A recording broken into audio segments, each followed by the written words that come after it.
योग वशिष्ठ महारामायण सुनते रहने के लिए हमारे चैनल को सब्सक्राइब करें और बेल आइकन जरूर दबाएं।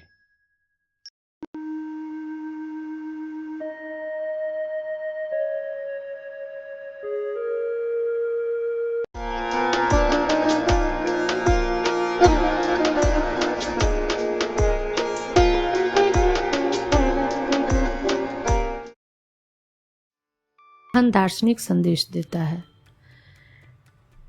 राजा घोड़े की सवारी करते हुए एक भयानक और निर्जन जंगल में पहुंचते हैं। जंगल का वर्णन उनकी आंतरिक स्थिति और मानसिक उलझनों का प्रतीक है।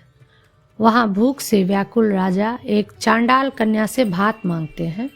यह घटना दर्शाती है कि जब जीवन संकट में होता है तो सामाजिक और धार्मिक मान्यताएं गौण हो जाती हैं। चांडाल कन्या राजा से विवाह का प्रस्ताव रखती है, जिसे राजा स्वीकार कर लेते हैं। यह परिस्थिति यह दिखाती है कि आवश्यकता के समय व्यक्ति अपने आदर्श और संस्कारों से समझौता कर सकता है। राजा को एक चांडाल ग्राम में ले जाया जाता है, जहाँ का वातावरण भयावह और विकृत प्रतीत होता है। यह स्थान अज्ञान और अधोगति का प्रतीक है। राजा चांडाल कन्या के साथ विवाह करते हैं और उनके पिता की अनुमति से उनके साथ जीवन यापन करते हैं। यह पूरी कथा एक आत्म साक्षात्कार का माध्यम बनती है। जंगल और चांडाल कन्या का प्रसंग अहंकार के विनाश और आंतरिक स्वीकृति का प्रतीक है। जब व्यक्ति कठिनाइयों में होता है तो वह अपने संस्कारों और सीमाओं से परे जाकर निर्णय लेता है। यह कथा यह दर्शाती है कि अनुभव ही व्यक्ति के ज्ञान का सृजन करते हैं और उसे नई दिशा देते हैं। ये थे सर्ग 106 के संक्षिप्त विश्लेषण, और अब आइए विस्तार से जानते हैं सर्ग 106 को। योग वशिष्ठ महारामायण सर्ग 106 उत्पत्ति प्रकरण। उक्त घोड़े द्वारा वन में पहुंचाए गए राजा का चांडाल कन्या के साथ विवाह वर्णन। राजा ने कहा, हे सभासदों, इस पृथ्वी मंडल का सगा भाई सा यह देश, जो विविध वन और नदियों से युक्त है, आप सब लोगों के सन्मुख विद्यमान है। इस प्रदेश में यह मैं राजा, जो कि नगरवासियों का प्रिय हूँ, जैसे इंद्र स्वर्ग में सभा के बीच में रहता है, वैसे ही इस सभा के बीच में बैठा था। जैसे पाताल से मायावीमय दानव अपने आप निकल आवे, वैसे ही यह कोई इंद्रजालिक दूर से आ पहुंचा। यह भी आप सबको विदित है। जैसे प्रलय काल के वायु से युक्त मेघ इंद्रधनुष रूपी लता को घुमाता है, वैसे ही इसने आज यहाँ पर तेज से व्यूह यह मोर पंखे का मोर छल घुमाया। सामने बैठा हुआ मैं उस चंचल मोर छल को देखकर अकेले इस घोड़े की पीठ पर अपने आप सवार हो गया। उस समय मेरा मन कुछ भ्रांत सा हो गया था। तदंतर जैसे प्रलय काल में उत्पातवश हिल रहे पर्वत पर सवार होकर पुष्करावर्त नामक मेघराज चलता है, वैसे ही चल रहे उस सुंदर घोड़े पर सवार हुआ मैं चला। जैसे अत्यंत बढ़े हुए प्रलय काल के समुद्र की बड़ी लहर फले फूले खेतों की ओर जाने लगती है, वैसे ही मैं अकेला बड़े वेग से शिकार खेलने के लिए जाने को तैयार हुआ। जैसे आपात रमणीय विषयों के भोगाभ्यास से जड़ चंचल मन अज्ञानी पुरुष को दूर ले जाता है, वैसे ही वायु के समान तेज दौड़ने वाला वह घोड़ा मुझे बहुत दूर ले गया। तदुपरांत यति के मन के समान शून्य अर्थात विषय रहित और स्त्रियों के चित्त के समान तुच्छ अथवा विषम तथा प्रलय काल में जले हुए ब्रह्मांड के समान भीषण वन में मैं पहुंचा। वहाँ पक्षी नाम मात्र को भी न थे। वहाँ का शीत अत्यंत दुस्सह था। वृक्षों का कहीं नाम निशान न था तथा जल का भी पूरा अभाव था। उस विशाल अरण्य का कहीं और छोर न था। मेरा घोड़ा थक गया था। दूसरे आकाश के समान और 8वें अर्णव के समान सूखे हुए 5वें सागर के समान वह शून्य गर्त वाला था। तत्ववेत्ता के ब्रह्माकार चित्त के समान अपरिच्छिन्न था। मूर्ख के क्रोध के समान दुर्गम था। उसमें कभी कोई प्राणी पहुंचा न था और न कभी तृण पल्लव ही उगे थे। ऐसे भयंकर जंगल को पाकर मुझे बड़ा दुख हुआ। जैसे अन्न फल बंधु बांधवों से रहित दरिद्रता को प्राप्त होकर दुख पा रही ललना स्थित होती है, वैसे ही फैल रहे मृग तृष्णा के जल से जहाँ पर दिशाओं के मुख आप्लावित हो रहे थे, ऐसे स्थान में स्थित अति दुखी हो रहे मैंने सूर्यास्त होने तक सारा दिन वहां पर बिताया। जैसे विवेकी पुरुष संसार का अतिक्रमण करता है, वैसे ही दुखी हुए मैंने मध्यरहित और विस्तीर्ण उस अरण्य को किसी प्रकार बड़े क्लेश से लांघा। जैसे सूर्य जिनके घोड़े श्रांत हो गए हों आकाश गमन से अस्ताचल के सिर को प्राप्त होते हैं, वैसे ही इस वेगशाली घोड़े से उस जंगल को क्रमशः लांघकर वहां पर प्राप्त हुआ। जामुन और कदम्ब ही जिनमें प्रचुर मात्रा में थे, ऐसे जिन घंटों में बटोहियों के बांधवों की नाई मधुर कलरव करने वाले पक्षी उड़ रहे थे, ऐसे खेतों में कहीं कहीं धानों की बात ऐसे ही दृष्टिगोचर हो रही थी जैसे कि कुटिल पुरुष के हृदय में अधर्म से उपार्जित धन से आनंद वृत्तियां उदित होती हैं। पूर्व नीरस अरण्य से यह कुछ सुख कर था। अत्यंत दुखों से परिपूर्ण मरण से प्राणियों को व्याधि कुछ सुखकर प्रतीत होती ही है। जैसे एकमात्र समुद्र में विहार करने के बाद मार्कंडेय जी श्री विष्णु भगवान के अधिष्ठित श्रेष्ठ वट वृक्ष को प्राप्त हुए थे, वैसे ही मैं भी वहां पर जंभीर के पेड़ के नीचे पहुंचा। जैसे सूर्य के संताप से संतप्त पर्वत नीली मेघ घटा का अवलंबन करता है, वैसे ही वहां पर उस वृक्ष के तने से सटी हुई लता का घोड़े के त्याग के लिए मैंने अवलंबन किया। जैसे मनुष्य के गंगा जी की शरण लेने से पाप राशि भाग जाते हैं, वैसे ही मेरे उस लता के सहारे लटकने पर वह घोड़ा भाग गया। मैं दीर्घ काल का पथिक था, अतः थककर चूर हो गया था। वहां पर मैंने चिरकाल तक ऐसे विश्राम लिया जैसे सूर्य अस्ताचल पर्वत की गोद में कल्प वृक्ष के नीचे विश्राम करते हैं। संपूर्ण संसार के व्यवहारों के साथ सूर्य भगवान मानो विश्राम करने के लिए अस्ताचल रूपी आंगन में प्रविष्ट हो गए। रात्रि द्वारा धीरे धीरे सारे भुवन के मध्य भाग के ग्रसे जाने पर और जंगल में रात्रि के व्यवहारों का राज होने पर जैसे पक्षी अपनी चोंच को डैनों के बीच में छिपाकर घोंसले में छिप जाता है, वैसे मैं एक वृक्ष के पत्ते और तिनकों से युक्त कोमल खंडित खोखले में छिप गया। विषधर सर्प से जिसका विवेक डसा गया है, अतएव गल रही स्मृति वाले मृत्यु के वशीभूत पुरुष की नाई बेचे गए दीनहीन के सदृश और अंधेरे कुएं में डूबे हुए व्यक्ति के तुल्य मोह में डूबे हुए मेरी कल्प के समान वह रात्रि ऐसी बीती जैसे एकमात्र प्रलयकालीन सागर में बह रहे श्री मार्कंडेय मुनि जी की प्रलय रात्रि बीती थी। उस काल में न मैंने स्नान किया, न देवताओं की पूजा की और न भोजन ही किया। आपत्ति युक्त लोगों की प्रथम श्रेणी में स्थित हो रहे मेरी किसी प्रकार केवल वह रात्रि बीती। उस भीषण रात्रि में नींद का तो मुझसे स्पर्श भी नहीं हुआ। धैर्य भी मेरा न मालूम कहाँ चला गया था। मैं पल्लवों के साथ कांप रहा था। ऐसी शोचनीय अवस्था वाले मेरी वह रात्रि दुस्तर अति लंबाई के साथ किसी प्रकार तो बीती।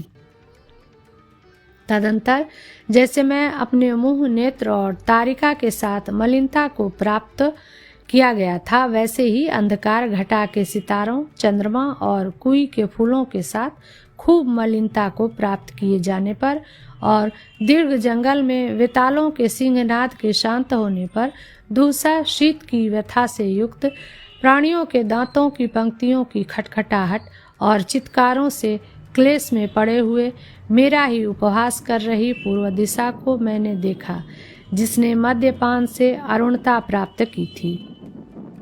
एक क्षण के बाद जैसे अज्ञानी को ज्ञान प्राप्त होता हो और जैसे दरिद्र को सुवर्ण मिले, वैसे ही मैंने पूर्व दिशा के ऐरावत नामक दिग्गज पर सवार होने के लिए तत्पर सूर्य को आकाश में देखा।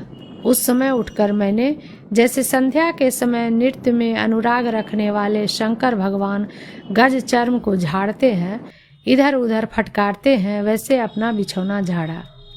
जैसे काल जगत रूपी कुटिया में, जिसमें प्रलय काल में भूत संग जल गए, विहार करता है, वैसे ही मैं उस अति विस्तीर्ण वनस्थली में विहार करने के लिए उद्यत हुआ।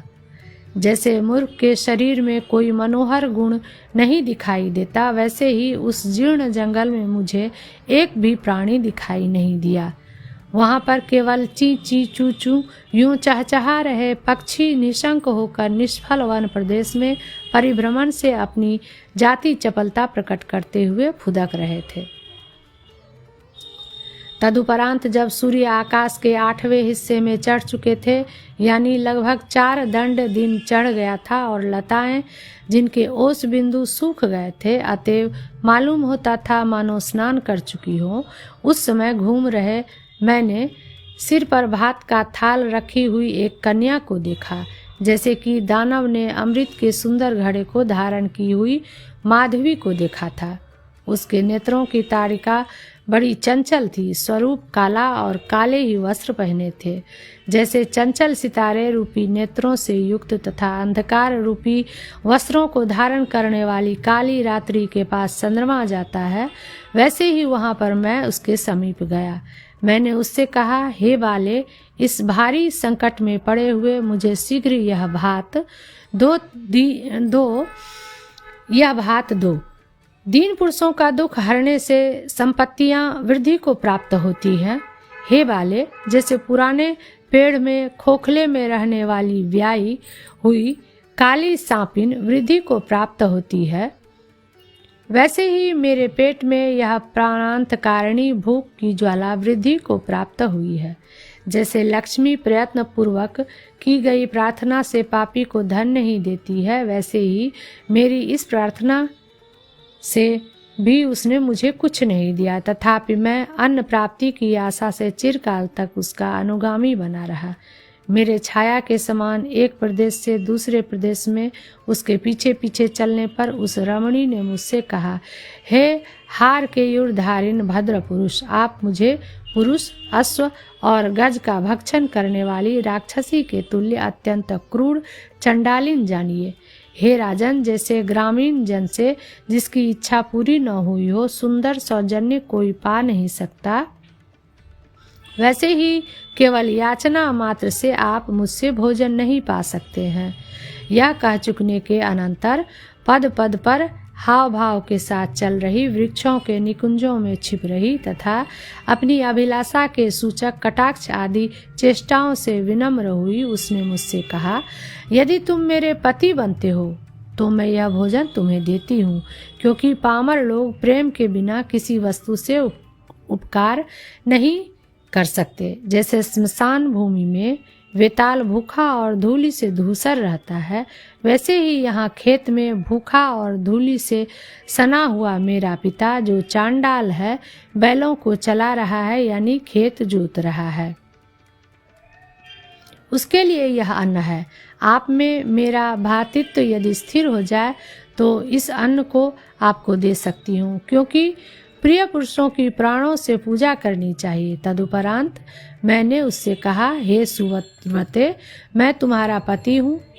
आपत्ति में वर्ण, धर्म और कुलाचारों का कौन विचार करता है?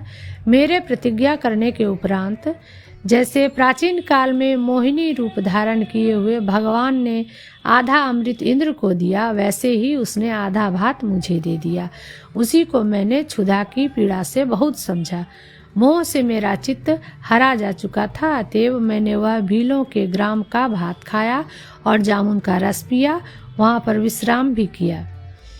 जैसे मेघों से काली वर्षा ऋतु सूर्य को छिपा देती है, वैसे ही वह श्यामल कामिनी मुझे वहाँ पर छिपाकर बाहर स्थित प्राण के समान हाथ से लेकर कुत्सित काली आकृति वाले दुष्कर्मकारी अति स्थूल तथा भयानक पिता के पास, जैसे नारकीय व्यथा अवीची नामक नरक में पहुंचती है वैसे ही पहुंची। वह मुझ पर अनुरक्त थी, अतः जैसे अन्य भ्रमर पर अनुरक्त भ्रमरी हाथी के कान में मधुर ध्वनि से अपनी अभिलाषा कहती है, वैसे ही उसने अपनी अभिलाषा उस चंडाल के अपने पिता से कान में मधुर ध्वनि से कही। पिताजी, यह मेरा पति हो, इसकी आप अनुमति दीजिए। उसने इससे अच्छा कहकर दिन बीतने पर जैसे काल अपने 2 किंकरों को बांधता है, वैसे ही उसने बैलों को बांध दिया। कोहरे और मेघ से कपिल दिशाओं के धूल धूसर होने पर वेतालों के निवास स्थान भूत उस वन से हम तीनों चले। जैसे वेताल स्मशान से दूसरे बड़े स्मशान में पहुंचते हैं, वैसे ही संध्या के समय हम लोग उस विशाल वन से एक क्षण में भीलों की बस्ती में पहुंचे। वहां पर कटे हुए बंदर, मुर्गे और कौवे टुकड़े टुकड़े करके रखे थे। खून से सनी हुई भूमि में मक्खियां भनभना रही थी। सूखने के लिए फैलाए हुए गीले आंत रूपी रस्सी के जाल पर मांसाहारी पक्षी टूट रहे थे। घर के बगीचे में खड़े जंभीर के पेड़ों पर बैठे पक्षीगण कलरव कर रहे थे। सूख रहे बड़े भारी वसा चर्बी के पिंडों से पूर्ण बाहर के दरवाजे की कोठरी में पक्षियों की चहल पहल हो रही थी। नेत्रों के गोलक से निकले हुए रुधिर से लथपथ चमड़ों से रुधिर बिंदु टपक रहे थे। पालकों के हाथ से स्थित मांसपिंड में मक्खियों के दल भनभना रहे थे। बूढ़े और बलिष्ठ चंडालों द्वारा शोरगुल मचाने वाले बालक डांटे डपटे जा रहे थे। जैसे प्रलय काल में मृत प्राणियों से पूर्ण जगत में यम के अनुचर प्रवेश करते हैं, वैसे ही हम तीनों उस भयंकर भीलों की बस्ती में गए। उसमें चारों ओर नसें और आंतें बिखरी थी। मैं उस नए ससुर के घर में बैठा, जहां बड़े आदर के साथ बहुत से केले के पत्ते रूपी आसन बिछाए गए थे। खून के समान लाल आंख वाले ससुर ने यह जमाई है, ऐसा मेरी सास से कहा। टेढ़ा देखने वाली मेरी सास ने उसके कथन का अभिनंदन किया। तदंतर कुछ विश्राम कर चर्म के आसन पर बैठकर इकट्ठा किया हुआ विविध प्रकार का चंडालोचित भोजन मैंने इस प्रकार खाया, जैसे पापी पुरुष अनेक प्रकार के संचित पापों का भोग करता है। मैंने बहुत से प्रेमालाप खूब सुने, जो अनंत दुखों के बीज थे। कुछ मनोहर भी न थे एवं जिनमें किसी प्रकार का आकर्षण भी न था। तदुपरांत किसी दिन, जबकि मेघहीन आकाश में नक्षत्र दमक रहे थे, जैसे पाप नारकीय पीड़ा देता है, वैसे ही काले वर्ण वाले उस चांडाल ने वह काली कलूटी भयानक कुमारी कन्या चंडालोचित मद्य मांस आदि के संचय के साज सरअंजाम वस्त्र और धन के समर्पण के साथ मुझे दी। इस विवाहोत्सव में जिन्हें मदिरा और आसव का मद चढ़ा था, खूब जोर से नगाड़े बजा रहे थे। ऐसे चांडाल लोग नाच विलास करते हुए मूर्तिधारी ब्रह्म हत्या आदि पाप राशियों के तुल्य बड़े वेग से मेरे चारों ओर भांति भांति के शब्द करते थे। 106वां सर्ग समाप्त।